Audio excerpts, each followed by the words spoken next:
What's going on, everybody? It's another one with me, Canary Valance. Yes, sir. SLYCE. Slizzy. And we are Yeah. The Process. Process.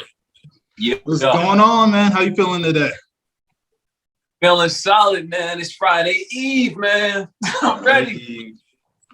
Hell yeah, bro. It's been such a long week, so much going on in the world.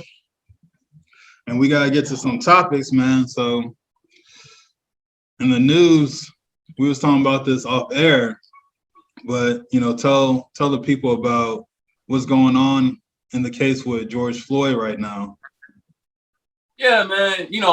Every time when there's, I feel like every time there's a controversial case going on in the news and media, whatnot, they always try to find a way to spin it in a negative way to draw away from the outcomes, right? So, for example, what I mean by this, in the George Floyd case, there has been a picture that surfaced of one of the jurors who had on a shirt that said something to the effect of "Get your knees off our necks," and then on the bottom of it had BLM for Black Lives Matter. So now there's this huge debate on the news about should this juror not have been a juror because he wore the Black Lives Matter shirt and was at a protest. So they say they couldn't confirm if this protest or wherever he wasn't against the cop who put his neck on George Floyd on his neck, or his knee on his neck. I believe they said it was not at a protest specifically for that. But they're saying it could lead grounds to an appeal on the case. And it's just like mind-boggling to me, like, okay, whenever there's a killer of another race other than it looks like us, I should say, they always the news media always tries to make a spin and say, okay, he was mentally insane, or always trying to find some justification. So now that the outcome, in my opinion, is went against the way that they wanted it to go, they're trying to make it spin on the case, saying, okay, now this guy wearing that shirt is more important than the guy who put his knee on somebody's neck and killed him. I don't get it. Right. And that's one thing. I don't know if we said it on one of the podcasts or we had just talked about it, but I think you did call it. You said they're going to try some type of bullshit to try and spin it in some way where they can make an appeal. You said that verbatim. I remember that part. And it's like you know what? I forgot I said that. No, I remember that because I was like, damn, hopefully they don't do that. I hope that they wouldn't go that far. We had this one win to throw this guy in jail for the next 40 years or whatever, or the rest of his life or whatever it was. But it's like, once again, like, it's like starting the fight all over again. You know what I mean? Yeah, man, it's crazy because, you hate to see it, but it's like those, it's like when you see a movie and you can predict the ending because you've seen a similar movie before. It's almost like that every time when we get these kind of cases that happen and the news media get involved and everything. It's just like, okay, what is it going to take? What is it going to take for people to get it? I know everybody has a different perspective, and there's three sides to every story and all that, right? But come on, what more do they need? Exactly. It's it's another sad situation. You hate to see this, of course, but it's a reach, and I think that they'll eventually kind of just let that go and die down. Hopefully again, but we'll see, of course. Oh yeah, definitely. It's always that. It seems like it's a huge trend of that happening in this country, and you hope that over time things change. Yes, sir. So more sad news going on in Colombia right now. Basically, there's a lot of riots, right? Yeah. So I'm guessing or I'm reading that they raised the taxes over there to like 19%, and there's a huge poverty level. So the people, of course, they're rioting to bring attention to it, and there's been police brutality now reaching over there that we're seeing. What are some of your thoughts or on other countries now kind of mirroring America in the police brutality? Yeah, man, it seems like it's the new trend, right? So now to get attention on a subject or a cause or something that's happening, it seems like the new thing to do is to riot or to protest, I should say, is to have mass groups come together to gain awareness to something. And we seen it back all the way in the civil rights and things like that, but now it seems to be more frequently. To gain awareness. I think it's terrible. I think it's terrible. They shouldn't have to do that. To me, we're logical thinkers, right? Okay, COVID caused 40+% of the population in Colombia to be in poverty. Come on, why would you raise the taxes? It just doesn't add up. You're just adding injury to insult, or insult to injury, I should say.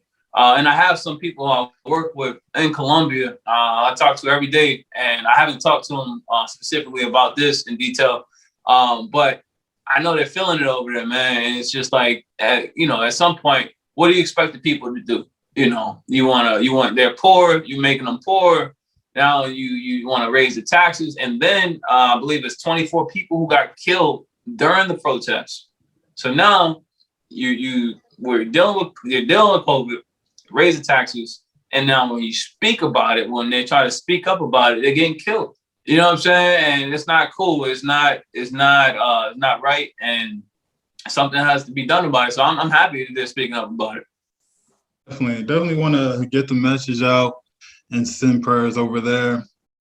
It seems that and we'll see where this all goes in the world of rioting.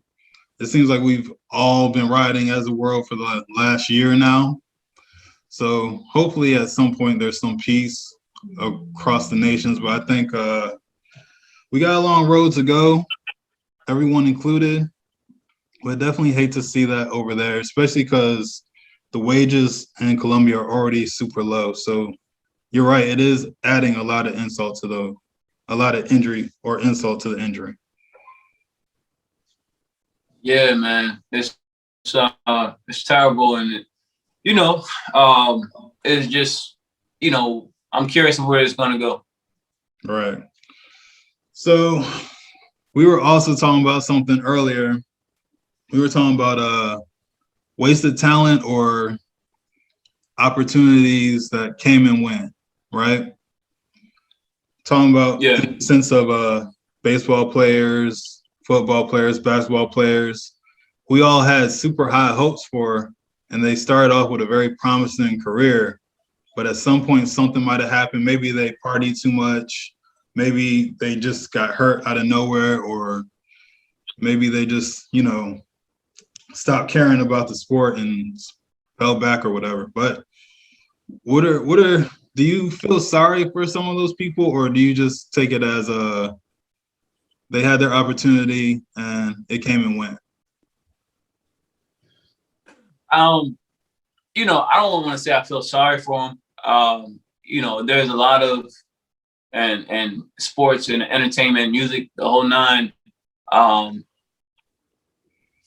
Great people who have really great talents and really great gifts at things. But when you going into anything, you always know that you got to have in your mind, okay, this is a calculated risk, right? Like you were saying, and we were talking earlier, it's like, okay, I know if I'm signing to become an NBA player, there is a possibility I may get hurt, and from getting hurt, there's a possibility that it could be a small injury or a career-ending industry, right?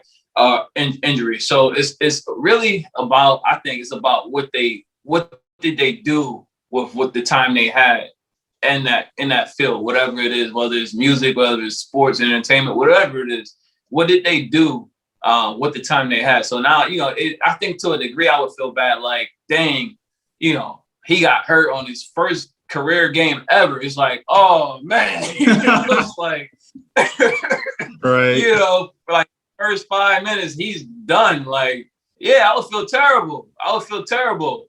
But if this man had been, or this person, individual, been in the league for 5 years, 3 years, or whatever, and they just partied and just they ain't really managing money right and things like that, you can't feel bad about that. You know what I'm saying? I mean, you like don't want to see that happen, but they just blown opportunities. So to take advantage in a positive way, what they had. So yeah, I think it's a measure on the scale. Like in a rare situation, if they just got the opportunity and then it's boom, gone. Of course, I feel bad. But if they didn't make nothing of it and fulfill the opportunity they had, then you can't feel bad for that. Yeah, I agree 100% on that, bro. A lot of people, I think when they get into these industries, they kind of look at it as, we made it and the work is done, or they know they have to do more work, but they're not really trying to do the work. You know what I mean? So you're right. It's what did you do with that opportunity you had? And hopefully, going forward, we start seeing more athletes and entertainers kind of take it more seriously. Because we've seen people who they lose it, and it's very rare for them to bounce back and come back and be big, i.e. like a Dave Chappelle. For most people that would have did what he did, that would have been it. We would have just remembered them from like a 2003 skit show. But Dave Chappelle came back, he dropped like 4 specials and made almost triple what he got paid back then. So yeah, just take the opportunity serious. That's what I would think about it.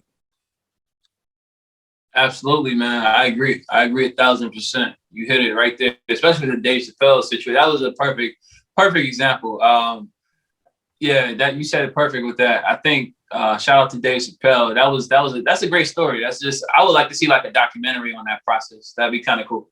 Oh, it's crazy, man.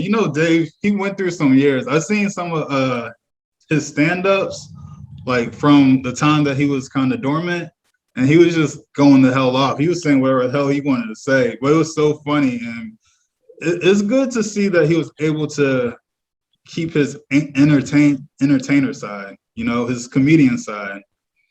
Because like when you're in one of those lows and you just don't know what the hell is going to happen, like at that time, he didn't know he was going to make like $200 million. He just knew that he had an opportunity and he walked away from it. But it's good that he was always able to like stay mentally sharp, at least in the public eye. And Dave Chappelle, he's probably my favorite comedian. I don't really know anyone that I would put above him for this time. Yeah, I agree. He's definitely. It's I think it's kind of like going back to that conversation we had on one of the previous vlogs. It goes back to eras. You know what I'm saying? Because in our era, I feel like nobody's touching him. But then you go, you ask, one of our parents or something, they might say Eddie Richard Murphy, Pryor. Red Fox. They say Richard Pryor. Yeah. So I think it goes upon eras. But yeah, I agree 1,000%. Dave, I appreciate his approach, his stand-up approach. Right. Yeah, man. Anything else you got? Oh man, I just want to shout out to us, the Process Vlog, Canary Balance, SLYCE. Go check us out. Go check out our music, man. We do music too. In case y'all don't know, go check us out on all the streaming platforms. Look us up. We got something special for you. Yes, sir. And that will be another one. Me, Canary Balance, SLYCE, Slyce. Peace.